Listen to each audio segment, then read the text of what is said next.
right, well, listen, we made it back here. It's been a while since I've been on my show. A lot of you guys know that I've done this a few years ago. I started off as a radio station, tried to form it into a podcast as time went on. Took some time off for personal reasons, life changes, work changes. But I'm happy to be back here on the show, better than ever. Big things in the work. A huge setup difference from what you had before. I was in a live radio station before. You guys know me from being on the air, WOND Radio down in South Jersey. We're still in South Jersey, but it's a little bit more of a change now. I'm on the podcast platform full time, no more radio station, and I'm happy to be back on the podcast platform.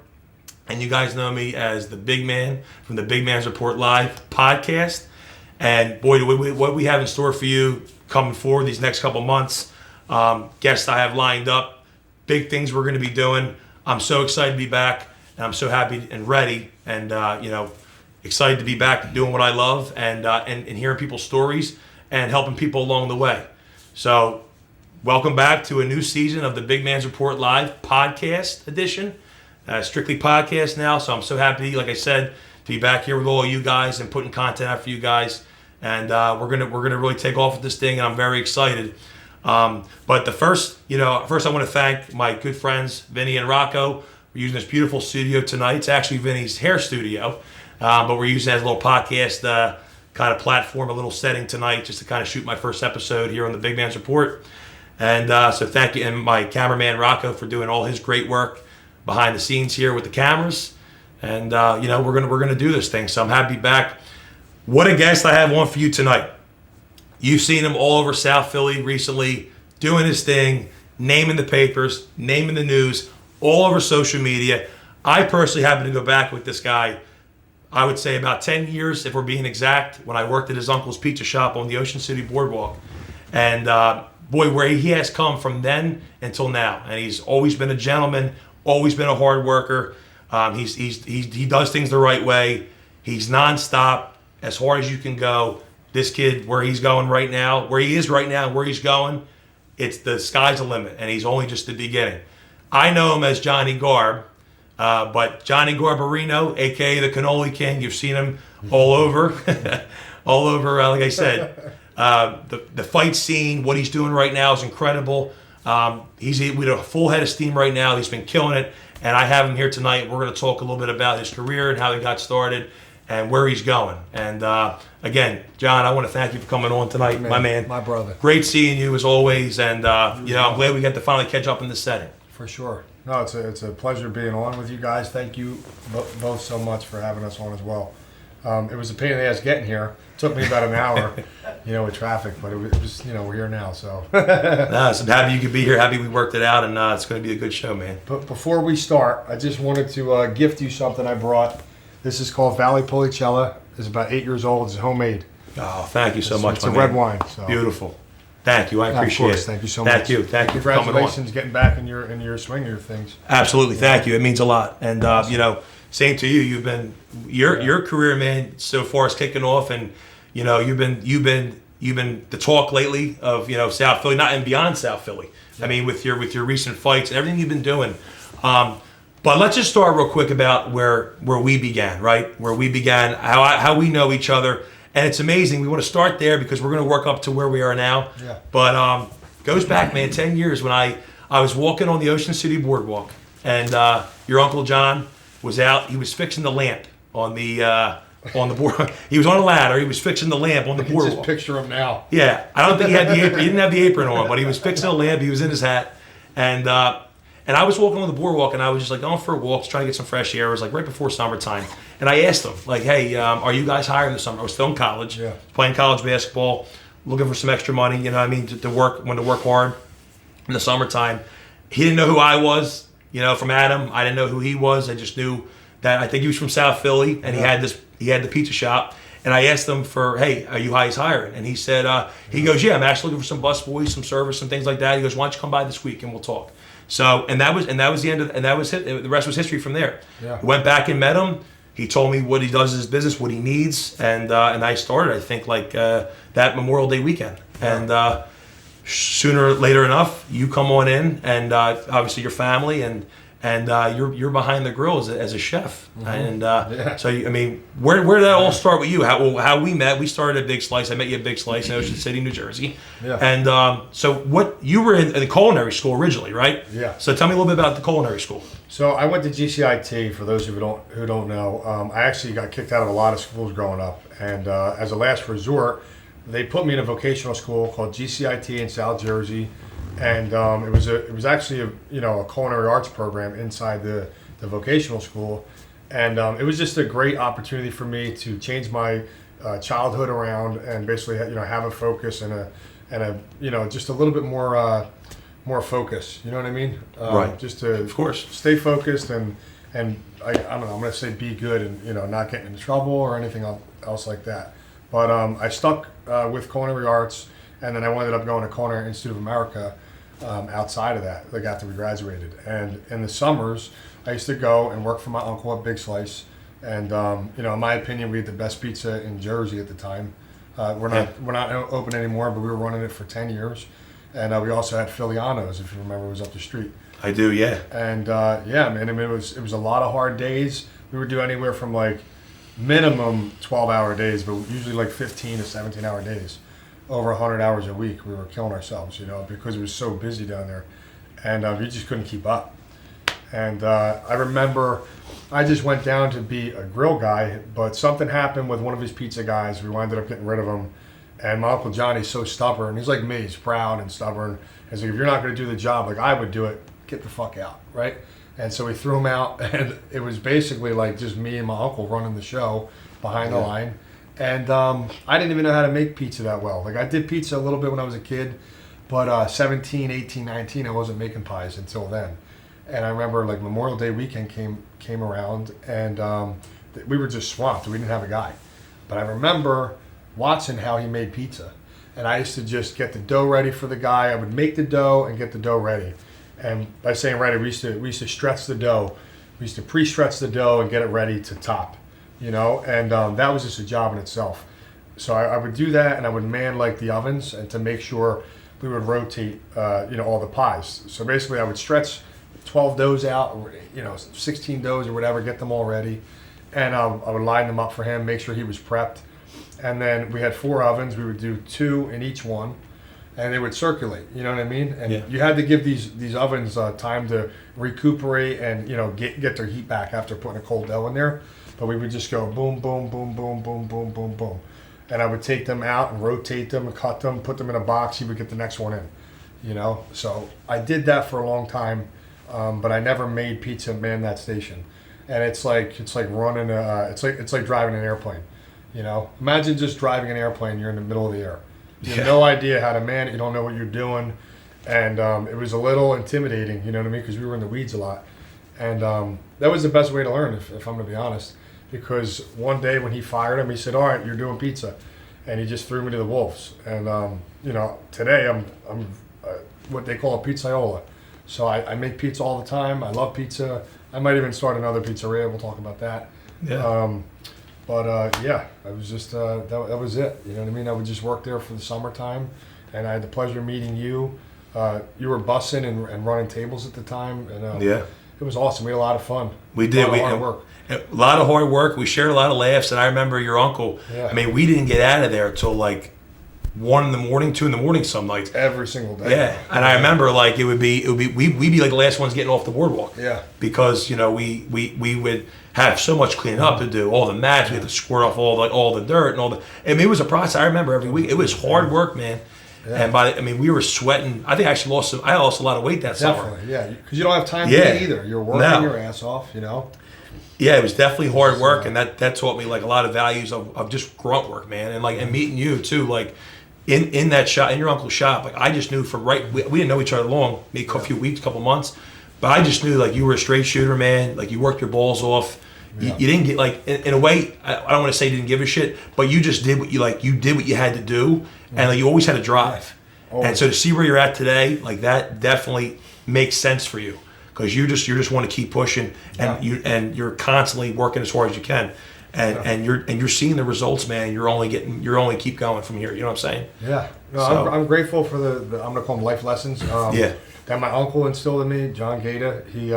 He taught me what hard work is, and even before him, my father had me working, doing construction as early as like 8, 9 years old. Yeah. So he would take me, on the weekends after school or whatever the case. He would take me to the job sites, and he does construction. My dad, at the time, it was J-Garb Construction, but now he has another one called Worldwide Emergency Services. And basically, he would just have me cleaning jobs up. He would have me doing labor. And just, honestly, even if I wasn't working, I was just riding around with him and seeing how he would run a job and set a job up, set a crew up. Then, in between setting a job up, we would go to Lowe's or Home Depot or seeing our supplies or whatever and pick materials up, drop them off, go check on this job. And then he taught me a lot of tricks, even as a young age. He would set a crew up and basically come back in like 10 minutes. No bullshit, 10 minutes. But he would purposely leave, park on the corner, wait 5 minutes, make a phone call and say, go back around before you left for good for like a couple hours. And he would catch people slacking already, like smoking cigarettes or whatever. Right. And like these are just little things that I learned as a very, very young kid. And I knew if I was going to be successful anything in life, you had to work hard and you had to be, you had to realize how to manage people and what people are doing, will do behind your back, And if you're paying them, then the time is money, right? Absolutely. And so I'm glad to have these figures in my life, and it's paying off because all the work ethic that I put in as a child, as a young adult, I'm carrying over into my fight career now, and it's beautiful. You know what I mean? Yeah, you definitely see the translation. Like I say, always you come from hard work. It was instilled in you from role models you had throughout your life. And I remember just kind of one more story before we move forward about the big slice of summer. I remember we went to go work out. We're always laughing because we know we have stories for days. I mean, but I remember actually one time we left. Before we either went back for a shift or it was dead it was quiet one day before it got busy. You remember we actually went to like Summers Point, like Retro Fitness. You drove me in your car. Yeah. We went and worked out for like an hour. Mm-hmm. And I remember I remember that to this day. We went and worked out in Summers Point, got a good workout in. I think we did a couple times actually. One during the day, one late at night, and we went right back to your uncle's shop. And I mean, that just, we went right back to work, man. That was actually an agreement for me and my uncle. It was like, you could work me every single day, Uncle. I'll do whatever you need, but I need to work out at least once a day, or maybe even twice. And whenever I need to work out, obviously not in the middle of the weeds or in service, but at the end of the day, and sometimes in the middle of the day, even if it got a little slow during in between that transition between lunch and dinner, right? When it really slowed up, I'd be like, all right, I'm going to work out. Yeah, I needed that for whatever reason. I don't know if it was just energy or if it was testosterone or aggression, built up annoyance from customers. I don't know. Yeah. But for whatever reason, I always had a drive to go into the gym and go run or go lift. You know what I mean? Yeah. I mean, you had the feeling to want to go do it. You know what I mean? And I was powerlifting back then. Yeah. That was all I cared about. I was like lifting heavy. Right. I set a couple good PRs when I worked there because it was all I did. I would basically have a book and I would write down my 1 rep max, and then I would do 5% difference every week with different amount of reps. And it was basically a formula, and every single time, every 12 weeks or every 8 weeks, we would basically progress. And so the summers were great for training. Oh yeah, because you were on a strict schedule and you knew exactly what you had to do. Yeah. In between working and then keeping keeping your fitness where you had to do for your weight training. Yeah. You know what I mean? It's good stuff. All you had to do when we were kids was just work out and work. That's it. That's all. I mean, that's all I do now, I guess. Anyway, but yeah, they were the days. You know what I mean? Yeah. So big slice days. I mean, that's how we met. Yeah. So we have a little bit of a history. It's just great. You fast forward 10 years later, and we're on we're on my show together. And what was the guy? What was the guy? He was prepping with us. He was a guy from Russia. Was he Russian? Yeah. Kazakhstan? I think Kazakhstan, it was one of those two. Right? He didn't really speak English. He barely spoke English. Blonde hair, right? Yes. We would break this kid's balls. Your uncle would break his balls to no end. And we got to probably tell the story, right? We have to. Move on. Yeah. So whatever it was, I think we were messing around out back. Your uncle got mad at him for something because he was slacking off. He was doing something wrong, and the kid barely spoke English. So I think you thought you thought it was it was hilarious. You're like, what I'm gonna do? Fuck this motherfucker! And you got a bag of of flour from your uncle's kitchen, and he wasn't looking. and you carried it like on your shoulder. You went. Remember those long wooden deck steps in the back? Yeah, led they to were the alley? slippery as shit too. Yeah. Slippery, like greased or whatever. I don't know. Right. They were just slick. And we were just laughing about the story the other day when we were at Stogie's. But Yeah. and you were carrying this, and I remember you just poured it all on the skin. What do we do before we hit him with the flour? With the hose. Listen, when he ran out the back door, we got him to run out back for something. But we sprayed him with the power washer. We coordinated to get him out there. Yes. Was the power washer the hose? I think you hit him with a power washer. Yeah. And I dumped the flour on him. Yeah. And your uncle, like your uncle was he's a great guy. Always was business, your uncle. But he laughed when he saw that. Gosh, dude. He laughed, man. Fuck, that was funny. We used to kill people, dude. Oh, yeah. We went on the roof and dumped like 100 eggs on somebody. And a big bucket. Well, I remember people used to come in and they used to have a problem with the service. Used to say something. Your uncle would come out from the back and be like, "What the fuck's the problem? What's this charcoal for?" Yeah. And like you would say, "No, Uncle, I got it. Oh my god." This. We had to do a lot of shit though. Too. Yeah, you did. Yeah. We should have honestly had a TV show back then because it would have been all over the place. You know, Yeah. whatever you want to call it, Big Slice or Days in the Kitchen or whatever. But obviously, you have to be respectful to people when they come into the restaurant, right? Yeah, and the end of that industry too, the hospitality industry, you always got to greet. But for whatever reason, in the restaurant industry, people think it's okay to treat people like shit as well. Yeah. You know, I've felt this my whole entire life. They go out, they're entitled, so they would come in treating us like shit. And Gator, he's like half street, half business. Right. He is, he's got a short fuse, and I think did. I got a little bit of that too. Yeah. From him, but he would not take anybody's shit. His father-in-law Joe, I remember old man Joe used to come around with the scooter. With the scooter, Yeah. Rose father, right? Yeah. He used to chase people right out of that place too, man. Yeah, he did. If he came out, just as many as he welcomed, he would chase a couple people out. Yeah, Like, he was so old school to the core, man. He reminded me like of my grandfather too. My dad's dad. Just I miss him. Old school mentality, and would just come out and like point at tables on the scooter, like somebody clean this up. Why is that shit on the floor? He was a worker though. Yeah, he did he ran too. a lot right? of businesses, man. Yeah. He was very successful. He really was. You could tell. Yeah. Always like never letting a guy lean. You know what I Right. mean? If you got time to lean, you got time to clean. He was always like, make sure this is done, make sure that's done. He was on it, man. He counted the money every night with John. He was on it. He was, and those kind of guys you can't get anything past. Old school. Exactly. Old school. The best school. Yeah. Yep. That's the way to be, man. But great times at Big Slice. We could tell stories for days, and when we have more time in the future, I'm sure we'll come back on and we'll laugh about it. But so Gosha must mean a Big Slice. You're big into cooking, and you actually before you made. I remember you made me some good stuff too. Like if it wasn't having pizza, you're like, I got a couple minutes. Like, what do you want? You throw like some meatball parm on the grill, like some hot peppers, and that was banging. It was so good. Yeah. Had a little meal in between. That was the best. Yeah, it was awesome. So, but moving on from the culinary, and you're also a great chef, and anyone who sees you on social media, and talk about that as well at some point. But you love cooking. You make great dishes. I always see you on your social media what you're making. But I think your biggest passion, correct me if I'm wrong, is where you're at right now with your fighting career, right? And we're going back from that training, like your hard work ethic from years ago up until now, killing it. Yeah.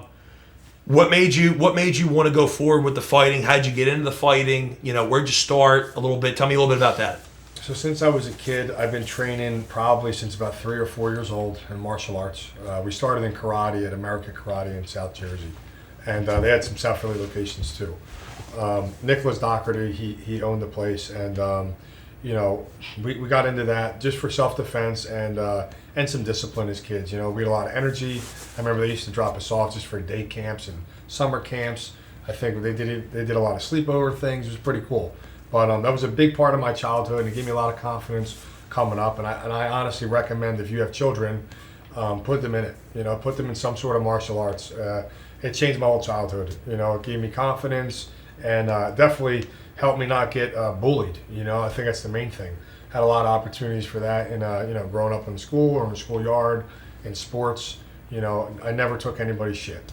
And same thing with my sister Maria. She was a tough cookie. And so all that being said, I had martial arts as a base growing up.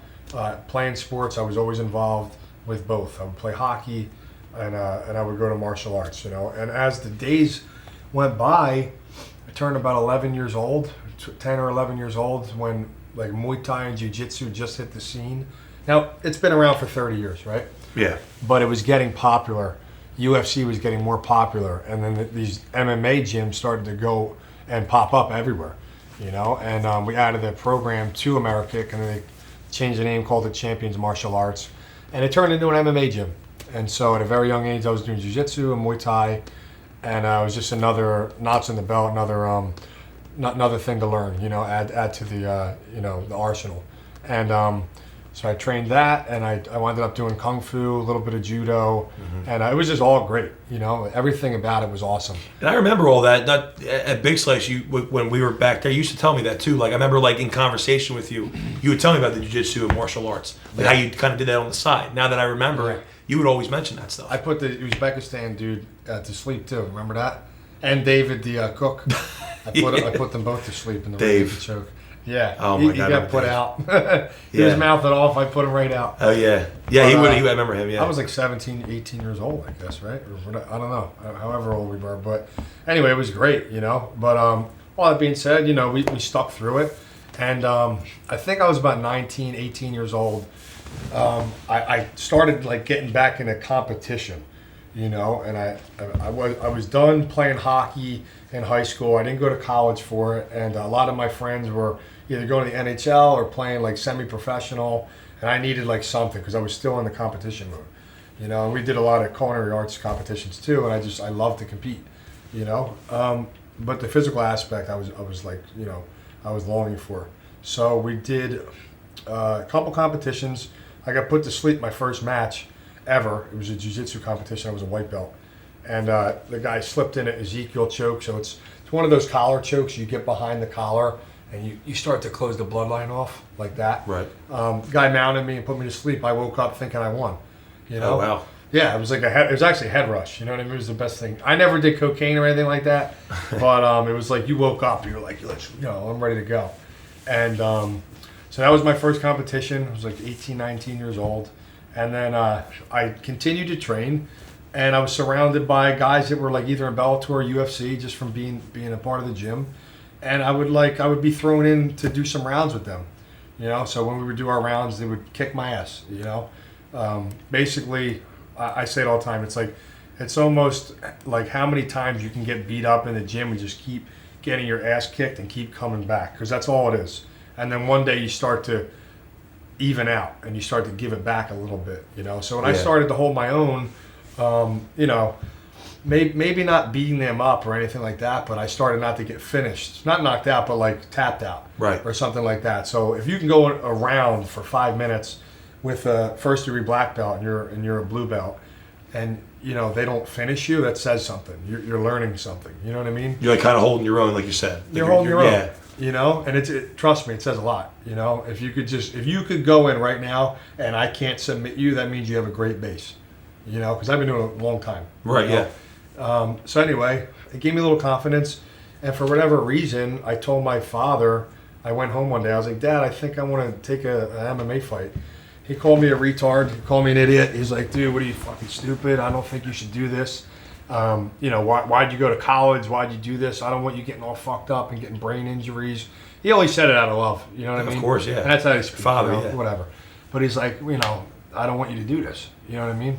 I was like, listen, how about one? We'll do an amateur fight. We'll see how I do, and then I'll go back to work. I'll work for you. I'll work for Uncle Johnny. I'll do whatever. You know? So I wound up taking my first MMA fight in South Philly at the 2300 Arena, close to 10 years ago. And we sold the place out. And besides selling it out, I put on a phenomenal show. I got it done. We got a W. And it was a great experience. And the next day, when I went to see my dad, I said to him, I said, Dad, you know, we did it. And he said, you know, I'm expecting my father to basically tell me, all right, tomorrow you're back at work. You know, old school Italian, come to do the family business, whatever. And I was super prepared for that. And he's like, all right, when's the next one, son? And when he said that, it just gave me like, you know, just like, I don't even know, like, it just felt like I had the approval of my father, you know? Sure, when you're yeah. a young Italian kid and, you know, all you do is look up to your father, it means everything. Absolutely, you know? yeah. And I think I proved something to him too, that I could do it. end to myself. So it just came out of nowhere. We just did it to test ourselves, to have some competition, and I'm grateful, because if I didn't do that first fight and take a shot at myself, I wouldn't be here today. We're just about 20 fights in, and my career is just about taking off now. Yeah, I mean, God bless you. That's really a great story. Yeah. I mean, how you were just like, you know what, take a shot and see what happens. And you said, because you knew in your heart, like, that's what you wanted to try, because something told you in your mind, like, yo, I got this. Like, let me go out there, because I think something amazing is going to happen, and my life's going to take a turn, right? For something great. And that's a remarkable story, because that's what happened. And then you said your father's approval, just said, all right, when's the next fight? Like, he's right there in your corner. His father's always, He was super happy too when he said it. And like, you knew it was genuine, and like that kind of gave you like, wow, like that, he's proud of me. Like, all right, I'm going to keep going with this. So you go from the MMA, and then your fights after that. So you had some fights before the bare knuckle, what you're doing now, right? So what were some of those fights like in the octagon ring, or can you just, I mean, I know a little bit about UFC just from like watching it, but obviously nowhere near your caliber. So after the MMA fight, that first fight, what is a little bit of your journey going from that point on? Some fights you remember, some different, when you become a pro fighter, like when did all that kind of stuff unfold? So I wanted to take my time, because I didn't grow up wrestling. We grew up street fighting. I grew up with martial arts and striking and street fighting strictly, okay? But I never wrestled. And that was the biggest, like, differentiator between a good fighter and an unbelievable fighter, or a really bad fighter and just a good fighter. You need a wrestling base more than anything in MMA. And just the understanding. That learning curve took me years to develop. Now I'm an ace. I could defend takedowns from top guys, but I had to go to, I went far away to basically learn how to do that. I had a couple coaches, Brandon Jimenez, he was in my corner for a couple years later on, and he taught me like a strict wrestling base. I didn't even know what a down block was. I didn't know what a sprawl was. I didn't know any of this shit, and it's just, it was hard for me, so I wanted to slow it down as an amateur and basically just take as many fights as I could as an amateur to learn, because I knew if I turned pro, or when I turned pro, that, everything stuck at that point. I didn't want to get any losses, Right. So, we had a lot of fights. I had a couple losses, never been finished or anything like that, but it was only because a guy would hold me down, and, I stuck with it and I learned. I think at the time, like from my first fight to my second to my third and fourth, we took like maybe 6 months, 8 months in between fights just to get a base, you know what I mean? Right. In between, and I got substantially better every single time, and I went against better opponents every time, and I think I probably fought for like 7 years or 8 years before we went pro, and we went pro in MMA, so I'm 4-1 in MMA, and I actually am 1-0 in professional boxing and 2-0 now in bare knuckle boxing. So it's just, it's awesome. And actually right now, not to say I won't ever take an MMA fight again. I love MMA. MMA is great, and I would love to be even, have a UFC fight one day. But right now, my sole focus is to have a belt and bare knuckle championship. And the cool thing about it is I ain't got to worry about wrestling at all. You can't hold me now. So I could really take the time to, work on my hands and just finish guys. You know what I mean? Because no one could stand with me. Yeah. Not if we're just standing. Right. So you actually like the transition now to like the kind of the standing with you, the bare knuckle, right? Yeah. Whereas the MMA was more like you get on the ground, kind of like you can get tied up, that kind of thing. You can tie somebody up, and you have to stand more in the bare knuckle events. What you're doing now? Yeah, and I'm not saying there's a real art to holding a guy down too. Yeah. But like I even went to a couple fights the other day, right? There was amazing fights in this one card, but like over half of the card, if there was 10 fights, 8 of the fights were 2 guys just holding each other and like just wasting time, stalling, and just like looking at the clock. And because they're on top, they're not worried about losing. They know they're up on points. I'm trying to finish fights. Every single one. If you come to a Johnny Garb show, you know that someone's getting knocked out or cut, or there's going to be blood everywhere, And, so that's what I like. I like action. I like standing it up or breaking it up, If you take me down or you take a guy down and you're beating the shit out of him, and you're progressively moving and then you get a submission, I love that. there's something beautiful about that. It was an art, Right. you know. But when you just, you know, you're holding a guy and you're not even trying to advance, and you're just like looking at the ref, like waiting for the round to stop, it's horrible. It kills the sport. I think a lot of people agree with me when they say, you know, they'd rather watch a fat dude fight on the street because it's more action than two like jiu-jitsu guys butt scooting. Yeah. You know what I mean? So kind of going back into like, you know, where you're at now in your most recent fights, we were just kind of talking about a little bit. So the Bareknuckle event, it's up and upcoming. It's big, and everyone's kind of following it, and it seems like it's like the talk of the fighting world right now. Yeah. So let's talk about your couple recent fights. I mean, the last couple fights you've had, you're 2-0, right, in Bareknuckle, and you had one. The first was at the Wells Fargo Arena. You sold it out. Both of them were there, right? Yeah. And you sold them out. And I mean, what was that experience like going into the ring? I mean, I remember the lead up to it and like the promotional stuff. And you know, you talk about the whole thing with Conor McGregor, who's obviously a standout. Everybody knows Conor McGregor. You know, the weigh-ins and all that. I mean, what was that like for you? Just kind of experiencing that. You're like, holy shit. You know, this is real now. Let me just start off by saying Bareknuckle started off, I'd say, with a lot of street guys, you know, and maybe athletes that were in the UFC or maybe professional boxers that were, you know, up in higher levels. And then they would basically match them up against whoever would take the fight. So I don't think that there was a lot of high caliber athletes in our sport in the beginning. Now there's a lot of people like myself and others included that were in the UFC at a high echelon, and they're transitioning now. They're experiencing the raw boxing and what we have, and they want to taste for blood. Like, and it's very like small percentage of people. You know, it's probably the 1% or half of a percent of real fighters that actually want to do this. Yeah. You know, without the gloves. So for like Conor McGregor to be involved, it's amazing. You know, for him to like, you know, he's a real fighter. Yeah. That's why he's catching wind of this and he wants to be a part of it. I'm sure. You know, I don't think that guy would get involved with something that was going to fail and that wasn't going to make money. Right. You know, he's a businessman at the end of the day. You know. Yeah. So anyway, going to the weigh-ins, the Xfinity Live weigh-ins, that shit was so crazy. We walked in, it was literally roaring. I've been to UFC weigh-ins, the ceremonial weigh-ins, pretty busy. You know what I mean? I've been to them in Vegas. It was awesome. A couple of big cards. But it just was. And I don't know if this is because of the building or because it was South Philly. So we know that South Philadelphians are a little wild, but it was the loudest crowd I've ever heard, right? And that was only because it was the day before of the second, the second night, which was the largest crowd I ever had at Wells Fargo.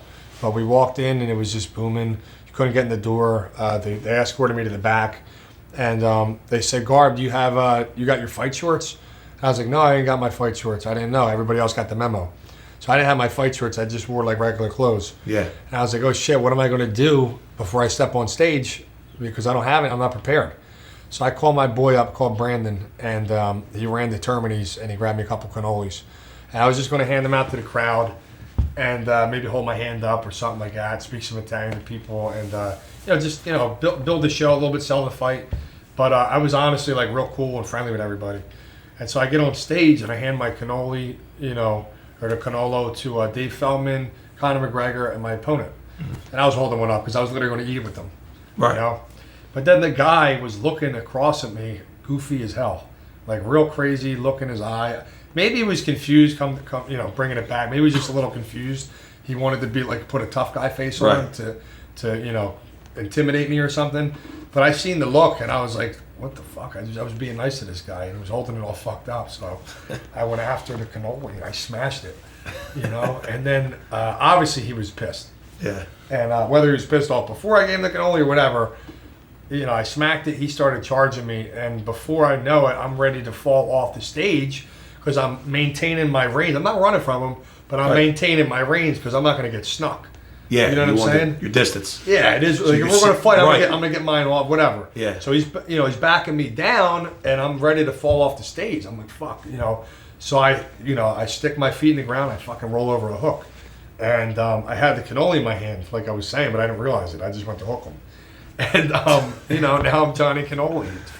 That's It's great. just kind of like it was organic and it stuck. Well, a couple of things when I saw the clip, I think, yeah, maybe he was. I mean, maybe he was being like a smart ass, or he was trying to be funny, or maybe he's like he's not used to South Philly and the Italian shit, and he's like, oh, it's Garbarino, he's bringing cannolis, so he maybe didn't know what the fuck was going on. But I mean, you said something. You thought he was looking at you funny. Well, listen, he's there to fight, right? Respectfully, he's an opponent. He probably was like, "What the fuck's this guy being nice to me for? Fuck him." Right. You know what I mean? And it just kind of backfired on him. Yeah, I mean, because I really was trying to be nice. I don't know. Your intention was to be nice. I was trying to be nice. Right. Listen, no matter what, me and you are opponents, right? We're going to fight tomorrow. We're going to be locked in a cage or locked in a ring. Right. I don't care if you got 9,000 people here for you. It's just me and you in here. No matter what, I'm going to fight you. You're going to fight me. Yeah. One of us is going to get knocked the fuck out. Right? Absolutely, yeah. But doesn't mean you got to be a jerk off before. Exactly. We're men. I could share a beer before and after with you. It doesn't matter. You know what I mean? Yeah. But so I was trying to be nice to him, and then he just gave me that look. But last Thursday when I had the other weigh-in for the new fight, it was I just smacked that dude at Cannoli. I don't know. People expected it. I was like, you got to bring him every way in there. Yeah. It's a trend. Well, here's why though. I was not going to do it to him. Dead serious. The guy met me. I went up to him at the weigh-in before the ceremonial weigh-in, and I shook his hand. I said, "Thanks for taking the fight," And he pulled me in like a Donald Trump handshake. He pulled me in, and he says, "You better not try and cannoli me." Once he said that, I'm like, I'm fucking getting this dude a cannoli. I said, "Yeah, non ti preoccupare, and fucking don't worry about it, and I'll see you tomorrow, and whatever, or see you later tonight." And I got him a cannoli. Well, we'll pull those clips up too when with our show when we put it to the audience so they can see it. If they missed what actually happened, they can watch it on my show. But McGregor was loving it. I mean, I was watching him. He was laughing. Yeah. He was holding the cannoli. He was looking at you like back and forth. He was Did you notice what it was though? You knew what it was, but he did not know. He was holding the cannoli. He was confused. He didn't know what it was. He never seen a cannolo before. Yeah. He never did. And so, I don't know. I didn't expect that, but I thought we were going to eat it. But I don't think he ever seen a cannoli in his life. No. Which is hilarious. You know what I mean? And then when I smacked him with it, it definitely made his whole day. That's great. That's terrific, and that's just something that goes down in history. Oh. You got something to stick with you now, and it's amazing. Man. I'll be honest. I know I put a really good show on at Wells Fargo. Oh yeah. The proposal was amazing. I'm just going to mention that. Yeah. That was the best part of the night for me. But arguably, I don't know which one is actually like the best part of the whole show. Like the cannolis, I don't know. It's a pretty good one.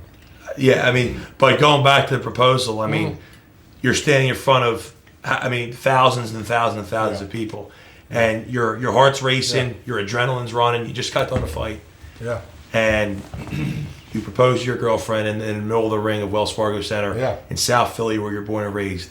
I mean, what was that feeling like after the fight? I mean, I can't even put it into words. I had a vision that I was going to do something like that, and I wasn't even with Gianna when I was thinking like this.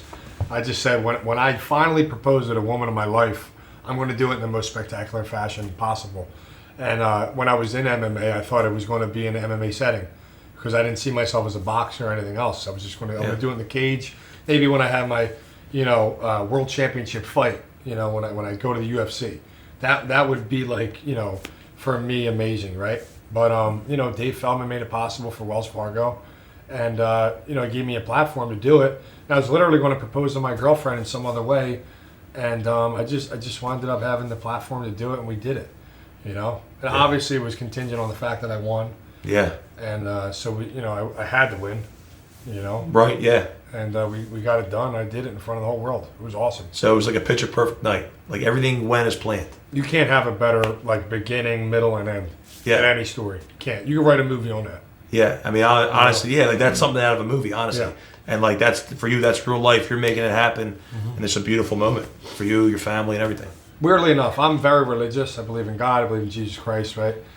I'm very Catholic. I'm not into astrology at all. But something strange happened to me that night. I almost feel like literally the stars aligned, or the universe. It was January 25th. You could look this up on your phone later. There was something that happened in the universe. Every single planet was aligned. And I remember watching a random guy on Instagram on my feed. And he's like, listen, whether you believe in this or not, just put the energy out there. Whatever you want in life, whoever you want to become, whatever you want to do and accomplish, you put that out there, and on this day, you can make it happen. And I swear to you, we fought on January 25th, and everything that I envisioned and visualized beforehand happened. I mean, it was like magic. You know, I just amazing. let the universe work for me. Yeah. It was really cool. And I watched a lot of videos on, again, I'm not into astrology or anything like that, but just visualization and the law of attraction. I truly feel like that's a real thing. You know, so, you know, just believe in yourself, set goals, believe in that the universe is on your side. Envision yourself doing something, like being successful or whatever it is that you want to accomplish. I honestly say just go home, shut your eyes, pray to God on it, and just think on it. And I actually believe it'll happen. I really do. If you want to win the lottery, go say it 100 times. Say I'm already a millionaire. Yeah. You know what I mean? It's just not here yet. Right. It's going to happen. And that's a great way to look at it too, because I kind of think like that a little bit too, like where if you really believe it, like again, you're at some point you're going to make it happen. It may not be tomorrow, it may not be 6 months from now, it may not be 5 years from now. Yeah. But at some point, if you really believe in something, you drive your mind to it. I mean, you know, if you, like you said, you envision it, like, you know, like you envision it, and that and one day, sooner or later, that vision can come true. And that's an amazing. It's amazing how you kind of like saw that with the planets aligned, the stars aligned. That was really cool. I'm just thinking back right now. I never really, you know, reflect like this, like thinking about the day. But yeah, it's pretty funny how that happened. You know, there's a saying: if you could see it in your mind, you could hold it in your hand. Yeah. Right.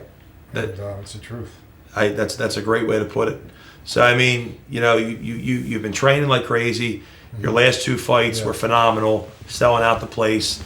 Huge win for South Philly, and you know, all over the country, the world saw your fight. I mean, on your social media, you know, all your stuff that's coming up on the videos and the collabs you're doing. I mean, you know, thousands and thousands of people are seeing it, sharing it, millions, sharing it back and forth. So your name is out there right now, man. So what's next for you? Well, I could have never imagined it happening the way it did. And I always thought I was meant for something greater. I prayed on it for years, and I didn't know what it was going to be, whether it was going to be fighting, being a culinary master chef. All I wanted to do when I was a kid was be a CMC or have a Michelin star or something like that. But, you know, it's here, and God has a plan for me, so I'm grateful. And I'm just going to keep going. I'm just going to keep climbing, being patient as I always am, and not biting off more than I can chew. But also at the same time, whatever's going to happen is going to happen regardless. I'm going to be humble the whole entire time and thank God the whole way, you know, because I feel like something's really great is going to happen, you know. I believe I'm going to have beautiful children, start a family, which is number one for me.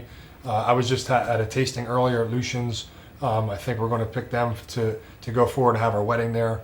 So just a lot of beautiful things are happening for me, you know. Yeah, that's amazing, brother. I'm looking forward to it. So, you know, just grateful. God bless. Some fights in the works and some things like some deals. And I'm sure a lot of people have been reaching out to you too, like since you've been getting a lot of attention and social media from like your success. I mean, are people like reaching out to you too, for like, hey, I want you to, you know, either brand this, you know, clothing line or like, because that all comes with it at some point, right? So everything's just coming to me. Yeah. Different clothing brands, you know, and I'm being real selective who I go with because there's a lot of opportunity out there now, thankfully. Sure, yeah. So I want to align myself with someone who has the same views with me, you know. I'm not saying you got to be a crazy Trump supporter or a Catholic or nothing like that, but I just feel like, you know, if you different core values, I want to pair myself with them. I like a lot of Italian brands, you know what I mean? A lot of good food brands. But yeah, a lot of doors are opening to me. A lot of podcasts and like yourself, and just you know, a lot of big names too. I think I'm going to be Ariel Helwani on that show. I was on a lot of news stations. Yeah. And I'm just kind of riding it out, you know. I was talking to a PR guy yesterday, Declan, and he basically just said to me, you know, things, because I was asking him, I was like, are you guys going to line anything up for me? He's like, well, let me ask you, John, is anything coming right to you? He's like, because usually that's just how it happens, like naturally, you know. Yeah. And you know, I'm just getting random phone calls or texts, and you know, social media things are coming to me, and I'm just taking it. You know, I'm trying to like organize my time because it's overwhelming. Take it You in know? stride. Yeah, I mean, you probably got so much going on too. Like with you've been so busy with not only you keeping yourself up to par, with your training, your family, everything. You got to get done, and then you have all this too. That's like all coming to you now because of your recent success, man. And hard work pays off. And I have 3 businesses too, so like I'm just trying to balance everything. Right. You know what I mean? I literally just run myself into the ground. 24/7, right? That's all. It's literally a 24-hour business too. So it's rough. So anything in the works that you may have mentioned it, or you may have been putting stuff up on social media? I mean, you have another fight in the works. I know your recent one was very recent. Anything going forward? I'm trying to actually select a date. I want to shoot for like May or June for the wedding in 2026. Right. I got to be real organized with that too because I got like 550 people I'm going to invite. It's going to be a major wedding. That all being said, I'm going to get organized there, pick the date, but the date's going to have to revolve around my fighting. Right. Obviously, that I should respect that day or whatever. I want a lot. I want to just focus on the day when I do it. So I want to make sure like Wells Fargo's not booked or anything like that. I'm going to hop on a phone call as soon as we leave here. I'm going to talk to Dave Feldman, and we're going to talk about what's next, and just to be organized and talk about what's next for us. That's all. Good for you, man. That's terrific to hear. And big future, and you got just keep going. If I could fight next week, I would. I really would. Yeah. But when I do get married, I want to do it. Be able to get drunk with my friends and family. Yeah. I never drink. I'm going to be bombed, and then I'm going to go on vacation. I'm going to go on a honeymoon. I'm going to go to like Sardinia or I don't know, something crazy. Yeah, it's beautiful. I mean, you always have to have, no matter when as much as work and life gets in the way of things you have to get done, like it's always important to have that downtime. Or once in a while you can just kind of sit back for a minute, Yeah. Because everything comes so fast at once, and then you got to decompress a little, enjoy yourself. You got to appreciate like what you accomplished too. Absolutely. Whether it's business or your fight career, whatever it is, you just got to appreciate it, slow down, and like reflect. Yeah, absolutely, man. 100%. Any before we end the show here, I mean, I feel like we could talk all night, but 1,000%. definitely have you on again in a few months, and we'll see where you're at. We'll see. We got to make some content. We'll be down the shore. I'm assuming you're going to go down like you always do. Absolutely, yeah. My family lives there. Yeah, we'll do it. We'll get up there for a bunch of stuff, collabs and stuff, and maybe some mutual people we know, mutual friends we know in that influencer world. Yeah, we could just do something. And what's cool too? Before, when I was getting sponsors, like in the beginning, I didn't have a big presence on social media or anything like that, and I was basically asking guys for $500, $1,500, $1,000. It's like, hey, can you support me for my next fight? Because I had to put a lot of time in. I couldn't work like I should be. Right. And I was actually losing a lot of money over the years. Like, I would be a millionaire, 1,000% right now if I didn't fight, 1,000%, because I'm holding my careers back, like a lot. Whether it be restaurants or construction or public adjustment. I trust me. So, I sacrificed a lot. But all that being said, now that I have the presence on social media, I have an opportunity to actually give back to all the people that helped me over the years. Like I just did a thing for Celebrates, right? They would sponsor me, and I would made a video with the Darth, the food guru, online. He's got a major following. I have a major following. And like, that's a great opportunity to bring them business back. You know what I mean? So I would like to do that for a lot of South Philly businesses, a lot of South Jersey businesses, even if they didn't sponsor me, even if they're just my friends or whatever. Sure. It's not about money for me. I just want to help people out because a lot of people are there for me. Absolutely. It's about giving back to that support thing. Yeah. People are in your corner. What can you do to help? And we'll go. What you give goes around, comes around. That saying we always hear, right? And it's always, never burn bridges. Always try to be loyal to those who are loyal to you. And that's I'm a firm believer in that too. And as you get older, becoming full blown men now, we you see that. You know what I mean? Yeah. And that was instilled in us from a young age. But just kind of seeing that is just so important. Like always, leave doors open. Always give back to who helps you because somebody's always gonna be there for you in the end in your corner. Always, yeah. It really is. And I remember seeing my dad. He would literally sponsor everybody's son or everybody's daughter. Yeah. It could be Girl Scout cookies, Boy Scout cookies. It could be baseball teams or whatever it was. He would always sponsor their events. You know what I mean? Even if it was $500, but he was always there. Yeah. So if a kid, I'm not saying shake me down over here, but I would love to help a lot of kids. Yeah. You know what I mean? I really would. It makes me happy. A lot of kids are looking up to me now. I would love to do events with them or whatever. I love kids. I appreciate people. And another thing that bothers me about a lot of athletes, not a ton today, but a couple. When I was a kid, I'll never forget going to the Flyers game, right? This is when Donald Brashear was on the team, Peter Forsberg, Jesus, like a lot of great players. John LeClaire, he was on the team. And that was like close to the year 2004, 2005 when they played the Senators, right? You remember that game when they played the Senators? They had a big brawl. It was probably the biggest brawl in history of NHL. Remember hearing about it? I don't think I watched it like personally, but I remember hearing about it. It was all over the TV, sports channels. Yeah. I was probably like 9 years old or something, and 8, 9 years old. It was crazy. It was so violent, in fact, we actually left early, but I loved it. You know what I mean? I loved the hockey fights. And dudes were getting hit in the fucking head with sticks across the face. They were getting their head split open. Yeah, but crazy. that was one of the games I got to witness. And after one of the games that I went to, we went to the locker room. We had a lot of connections at the time. Knew the head of security, John, and my cousin Joey. So we went down to the locker room, right? We waited for the players to come off the ice. Sure. And I remember waiting and waiting to get an autograph from all these different players. I got an autograph from every single person but Donald Brashear. Okay? Now, at the time, Donald Brashear was my favorite player, right? Number one, he was probably the only black dude in the league at the time, right? So it was just cool. Yeah. And he was a fighter. You know, he stood out to me as the team's enforcer. So he stood out to me, and he was always my favorite fighter. I felt like the team's heart relied on him, setting the tone and the momentum for everybody, you know, all the energy. And not to dog him now, you know, what are we, 20 years later, not to throw a grudge, but I'm never going to forget that. And that's instilled in me forever, you know. And I remember saying, hey, I literally was so blessed and thankful. Till this day, I'm so appreciative because I still have the jersey, and it's in my closet. I got the jersey signed by every player but Donald Brashear. You would think a kid would be happy, but I wasn't because I didn't have Donald Brashear's. Right. And I remember talking to a security guy, and he told me, he goes out the back, he doesn't sign autographs. I was sick about it. You know? I will never, ever deny a photograph, a picture, an interview. I'm just not, you know, I'm never going to do that. Yeah. Because it stuck with me. In a way, I'm happy because it drove me, you know what I mean? Yeah.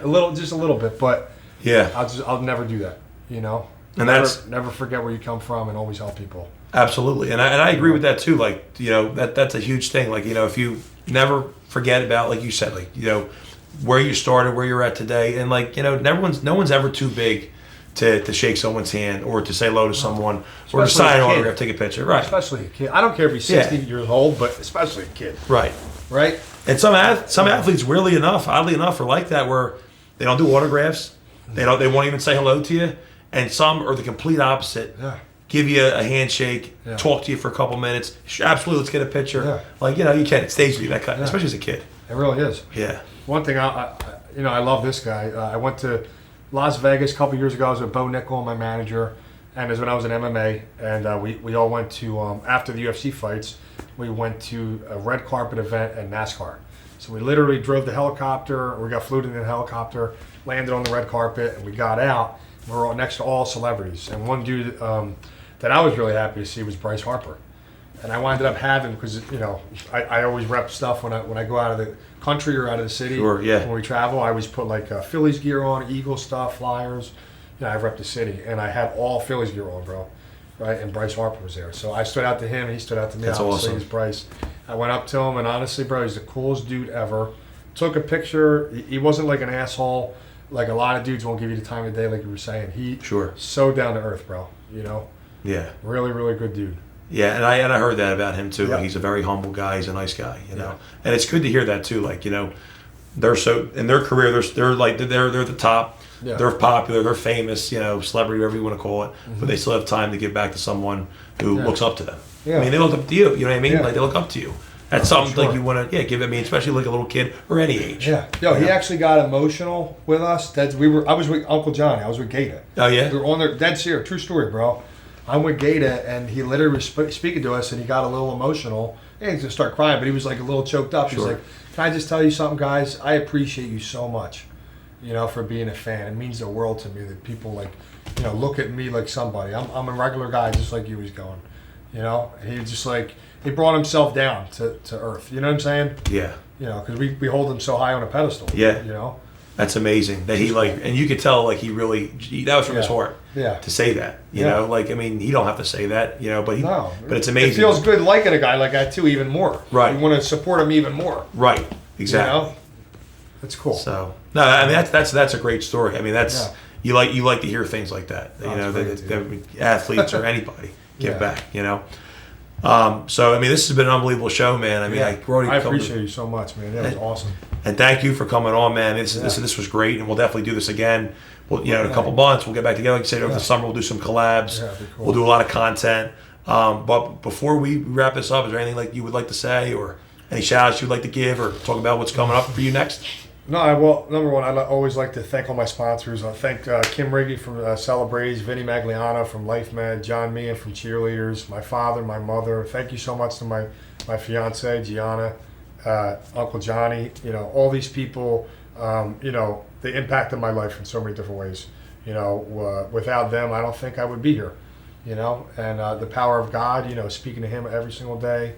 Just being thankful for everything. I just want to say thank you from the bottom of my heart, and thank you for having me on. I appreciate it so much. Absolutely, brother. Anytime. And you know, absolutely anytime. And thank you for coming on. Thank you for making the time to come on. And your socials. How can we find you? Team Garbarino, TeamGarbarino on Instagram. I'm dabbling into the YouTube. I'm trying to start something up. I haven't really done it yet. But yeah, you can find me at Team Garbarino on the Instagram. So you heard it here from the man himself. But thank you again, brother, for coming on. We'll do it again soon. Thank you so much. And we look forward to seeing some big things you're doing going forward. Johnny, the Cannoli King Garbarino, and I just want to thank you guys again. This actually would mean a lot. This show really means a lot to me too, because this is my first show back in over, I would say, a year. I'm so passionate about this stuff. You know, I had a steam with this about when I started in 2021, 2022, 23, took some time off, like I said. So coming back on this show for this first episode, season 4 of the Big Man's Report Live, really means a lot. And it was an honor to have you on too. You know, a good friend that we were able to catch up, and it means a lot that you came on here for my first show. And that's real special to me, and it really means a lot, man. Yeah. So I appreciate that. And stay tuned for this episode. It's going to be coming out in a couple weeks. We got great Reels clips we'll put on my Instagram page at The Big Man Show on Instagram, The Big Man's Report Live on YouTube, and Blake Roselle, The Big Man's Report on Facebook. You can find me. And we're just building everything up. This is only just the beginning. And I'm happy to see all my audience back, and I look forward to making content for you guys. We got some great guests in the works. So we'll leave it right here. See you soon. Stay tuned to what's coming. This is just the beginning. The Big Man is back here at the Big Man's Report Live podcast. Thank you again to my good friends Vinny and Rocco for letting me use their hair studio tonight. Shout out to Vinny's hairstylist in Washington Township, New Jersey, and also New Jersey Content Studio, where I'll be doing some of my shows in Haddonfield, New Jersey. You don't want to miss it. We'll see you real soon. Thank you.